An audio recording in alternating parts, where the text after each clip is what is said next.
everyone and welcome you for the physics class with Shrutika.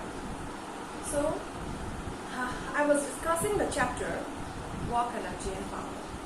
Before I move to the chapter, I would like to tell you a quote. As I used to say sometimes in some classes, if you want to, every day you can learn something new.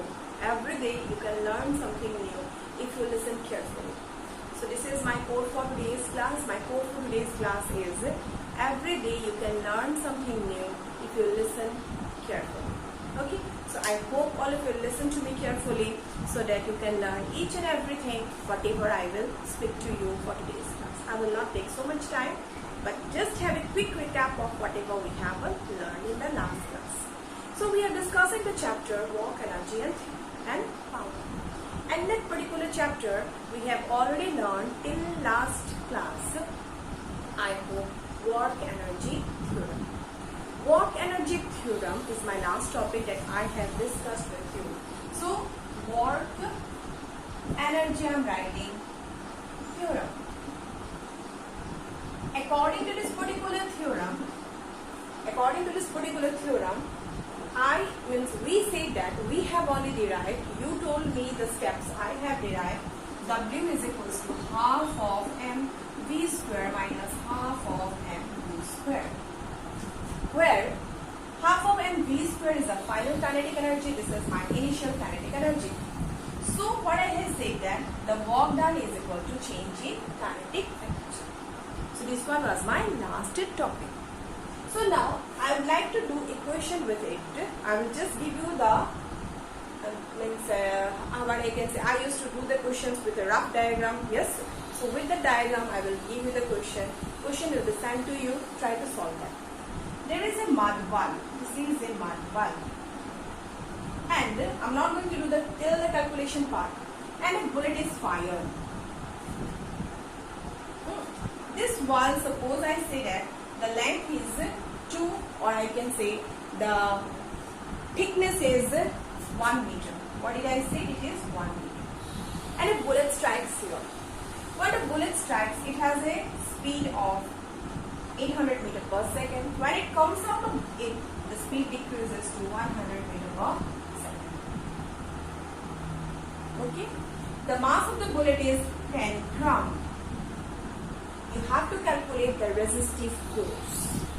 You have to calculate the resistive force. What I will do? I will do to apply the work energy theorem. So according to the work energy theorem, what is my work energy theorem? I say final kinetic energy must be equal. So I will write W is equals to half of mv square minus half of mv square. Half of mass is 10 gram. So mass is 10 gram means I have to convert to kg because this is in meter. So if I divide by 1000, I will become kg. So I can write this as 0.01 kg. I hope it is okay. So it will be 0.01.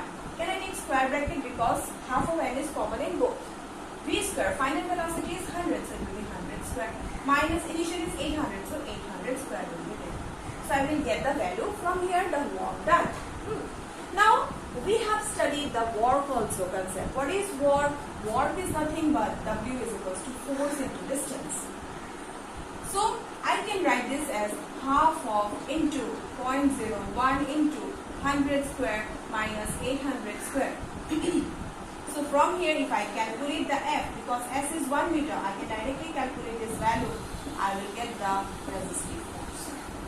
You might have a question, because this will come in negative. I say the term, it is the resistive force. So resistive force are always in negative. So negative sign, if it comes here, that means the force is opposite. As a result, the velocity is decreased. So this is my question. The rest part you have to do by your own. The question I will send it to you. So you will have questions from this topic in this week. We will do few more questions. Okay. So for today's class, what I am going to do is, first of all, I will try to find out the relation between momentum and kinetic energy. So what is momentum? We know it. What is kinetic energy? Also we have calculated this momentum and kinetic energy. I think I have done this in class 9. Hope you remember. I don't know. What is momentum? Momentum equals to mv. Mass, m is mass, v is the velocity. What is kinetic energy? It is half of mv square. Can I write this as twice k? Sorry, you don't write k because kinetic energy E suffix k will be there. So can I write Ek is equals to mv square? What I am going to do, I will multiply by m on both sides. It will become m square v square. So I can write this as root over twice m Ek is equals to mv. But what is mv? Mv is nothing but p. So I got the relation between kinetic energy and the momentum. So you might have, sometimes there is a question down the relation between kinetic energy and momentum, or maybe sometimes it will have some questions based on numericals. So that which one you can use it directly by using this concept. No need to find out from here v and all and substitute it here. We can directly use the concept. So this one, I hope it is clear to you. So if I move to the next topic, that is the conservative and non-conservative force. This is very easy and it is very conservative force. What is this conservative force I am writing? Suppose I say there is a block here, this is a block here, and this is the final position. I will not draw like this, I will draw it this way. Suppose this is a position and this is the final position. A person move from here to here and in this way, and a person move like this, another person. Okay? So, if because of the force, the work done is independent of the path followed, means if I will calculate the work done now, for this case, work done for, suppose this is my person A, this is my person B, I can write work done equals to force into displacement. Displacement is not this curve, or this curve is there or not. Conservative force means force into displacement. So this is the path followed by the person. So work done will be force into this distance. Suppose I say this is 5 meter, so I will have to write 5 into F. Suppose this is my 10 meter, I will say W is equals to 10 into F. So in this case, what I have observed, I observed that whatever the path is followed, in order to calculate the work done, we are using the path followed. Means the work done depends on the path. If it depends on the path, then I will call it a conservative force. So what did I say? If the work done depends on if the work done depends on the path followed by the path followed or path not followed. Tell me. If the work done does not depend, will it happen like this? Will it happen in this way that 1 will become 5, 1 will? No, because this is my displacement. So displacement is this one only. So what I will say, if the work done is independent of the path followed, then we call it a conservative force. If the work done, let me give you an example. So that it becomes clear to you. So this is my ground, and we have a table of this height, and this is my final position, and there is a ball. What happened is student A, he moved the ball from here to here, then the height is h. Another student, what he have done, he moved till here, walked here, then he kept it here. Then again he moved here, then he kept it here. And lastly he moved and kept it here. If I ask you what is the work done, what you will say? Work done equals to same in both the cases. So gravitational force, here what type of force is acting? It is gravitational force or not? So gravitational force is an example of conservative force. Means if you are moving against the gravity or towards the opposite to the gravity, if some work done will be done, in that case, so what will happen? The work done will not depend on what is the path followed, but instead it will depend on the initial and the final position. So such a force is known as conservative.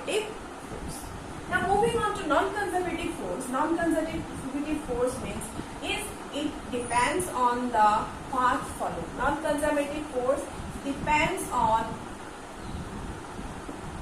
path followed.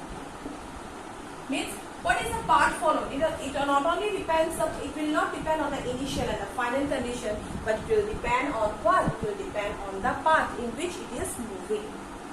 Can you have an example of non-conservative force? Can you have an example? Force of friction. It is a non-conservative force. It doesn't depend upon the initial and the final one. Now, or another example, when you will study fluid, you will come to know about the force known as force of viscosity.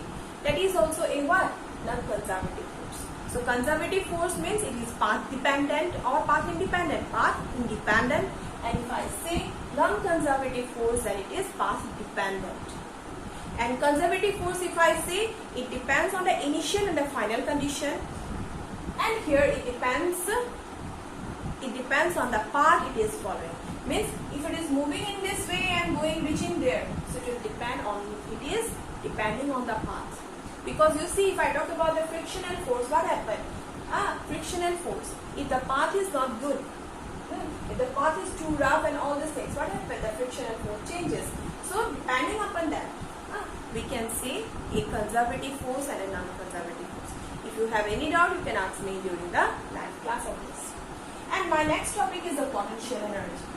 What is potential energy? This is very important for your exam. Potential energy. What is potential energy? Potential energy is the energy possessed by a body due to its position, where the object is. Depending upon the position, the potential energy will be there.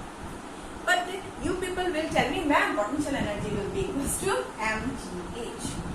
Yes, you will tell me this answer only. mgh. Ma'am, it is mgh. This is the potential energy which we call in gravitational potential energy. So gravitational potential energy expression is mgh. Okay, gravitational potential energy is mgh, which we basically call potential energy also. But if you want to be specific, then I have to call it gravitational potential energy. If I talk about a charge in class 12, you will come to know the potential energy formula is not this one, it will come in a different way. So depending upon the system, the potential energy formula changes. If I will go to the chapter of gravitation, the potential energy formula will be different. So this formula is for gravitational potential energy. Done? So now, if it is a gravitational potential energy, how to derive it? Suppose I say that there is this is the ground, and there is a box of mass m. And the weight of the box is mg. And we are lifting the box up to a height h. And we are lifting it up. What is the force acting on the block? Force acting. Can I say it is equals to mg? Yes, I think I can say it is equal to mg. So if the force is mg and we have made a displacement of h, then what is the work done? The work done equals to force I have written force into h. Force is mg into h. This work done is nothing but the potential energy of the block. Means this work done gets stored as potential energy of the block, which is equals to mgh. And if you want to represent it, we used to represent it by the term. Okay. So we have learned today work energy theorem. With the help of that, we have done shown you a numerical also. Then we have learned the relation between momentum and kinetic energy. Then we came to know about the conservative and a non-conservative force. Then the potential energy and the gravitational potential energy expression. So before I wind up today's class, I would like to tell you the conservation of energy concept. Conservation of energy means, what is conservation of energy? Conservation of energy. Conservation of energy means energy can neither be created nor be destroyed. All of you will tell me this one is the answer. So when we say conservation of energy, we will not get energy. Means we cannot create an energy, we cannot destroy the energy. So we will have a concept here in your syllabus, that is we have to prove the conservation of mechanical energy. What is mechanical energy? I hope you remember. Mechanical energy is what is mechanical energy? Mechanical energy is the kinetic energy and the potential energy together. So here, that one we have done in class 9, I hope you remember. We have taken a ground, there we have a block, we have a body here of mass m. The body is dropped from position A and it reaches the position B. Suppose at a height, at a distance h, not h, I have written x there. Height is h, then it reached the ground C. This distance is h minus x. We have to prove that the sum of the kinetic energy plus potential energy. Here also sum of the kinetic energy plus potential energy. Similarly, here also sum of kinetic energy plus potential energy is a constant. We have to prove that. So that is the conservation of mechanical energy. Hope you remember this, that we have learned in class 9. If you remember, not as an assignment, I am not asking you as an assignment. Next class, tomorrow when I will take a live class, I will ask you to prove during the class time. You don't have to say anything, I will give you the hint, you can do in the class. That's all for today's class. Thank you. Have a nice day ahead.